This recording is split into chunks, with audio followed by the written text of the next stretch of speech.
I wanted to talk to you about the emotional roller coaster of plastic surgery. It's very good for patients to know what to expect. So usually a patient will come in for consultation, they're excited, they've seen before and afters, they're excited about the possibilities. Then if they decide to move forward with surgery, that's where the anxiety may start to set in. It becomes real. Up to the surgical date, the anxiety will likely increase. Now let's talk about what happens after surgery, because this is a very predictable and common sequence. In the first week, patients often feel drained, low energy, even sad. They may even come in crying. It's just hard because sometimes they don't get good sleep. They feel anxious. They're almost like, what have I done? And that's a very common emotion to experience in the first week. In the second week, patients is what we call the nitpicky phase, where patients may see a little area of the scar that's a little elevated or certain differences from side to side. And that's a normal part of the healing process. Majority of those issues settle out over the process of healing. No two sides always heal the same. So we call that second week kind of the nitpicky process.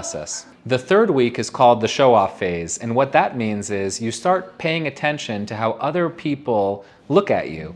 And sometimes it can even lead to a little bit of paranoia. Does that person know I had something done? Did they notice the little scar in this area? So we call the third week the show-off phase, where you're sort of reintegrating and noticing how other people are paying attention to you. Oftentimes that's something that's really internal and most people don't even know anything happened. The fourth week is the week we like most. That's the joy phase. That's when the healing has happened. Obviously you're still healing, but majority of your result is in place. You're happy you did it. You may regret not doing it sooner. We hear that often. And that's the joy phase, where you just feel refreshed. You look how you feel on the inside, and that's really the joy phase. So those are the predictable emotions after and before plastic surgery.